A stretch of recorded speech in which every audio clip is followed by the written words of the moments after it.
உலக தலைமையகத்திற்கு அழைத்துச் சென்றார். 5 வயது. அவளுடைய தந்தை இல்லை. அது அவளுடைய சபையைச் சேர்ந்த ஒரு மூப்பர். சபையே அவளுடைய குடும்ப வீட்டிற்கு அனுப்பிய ஒரு வளர்ந்த மனிதர். சில வாரங்களுக்கு முன்பு நியூயார்க் நீதிமன்றத்தில் தாக்கல் செய்யப்பட்ட வழக்கின்படி, அவர் குறைந்தது 5 தனித்தனி சந்தர்ப்பங்களில், பெற்றோர்கள் எவரும் காரிலோ அல்லது கட்டிடத்திலோ இல்லாத நிலையில், அந்த சிறிய பெண்ணை சாட்சிகள் பெத்தேல் என்று அழைக்கும் இறைவனின் இல்லத்திற்கு, அவர்களின் ஆன்மீக தலைநகருக்கு அழைத்துச் சென்றார்.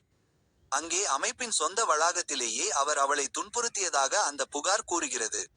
இப்போது, நான் மேலும் செல்வதற்கு முன் தெளிவாக கூறிவிடுகிறேன். நான் விவரிக்கப் போகும் அனைத்தும் தற்போதைக்கு குற்றச்சாட்டுகள் மட்டுமே. இது ஒரு சிவில் வழக்கு. இதில் உள்ள எதுவும் இதுவரை நீதிமன்றத்தில் நிரூபிக்கப்படவில்லை. ஆனால் ஒரு தசாப்தத்திற்கும் மேலாக இந்த அமைப்பை எதிர்த்து போராடி வரும் ஒரு சட்ட நிறுவனம் தாக்கல் செய்த சரிபார்க்கப்பட்ட புகார் இது. அதில் உள்ள உண்மையான விஷயங்களை, தலைப்புகளை மட்டும் பார்க்காமல், அந்த ஆவணத்தை முழுமையாக வாசிக்கும் போது, இது மற்றொரு சோகமான கதை மட்டுமல்ல என்பதை நீங்கள் உணர்வீர்கள். இது வாட்சவர் அமைப்பு பயப்பட வேண்டிய ஒரு வழக்கு. ஏனென்றால், கடந்த சில தசாப்தங்களாக தொடரப்பட்ட வழக்குகளில் செய்ய முடியாத ஒன்றை இந்த வழக்கு செய்கிறது. இது மிக உயர்மட்டத்தில் உள்ள 11 ஆண்களின் பெயர்களையும் தனித்தனியாக குறிப்பிடுகிறது, ஒரு குழுவாக மட்டும் பார்க்காமல்.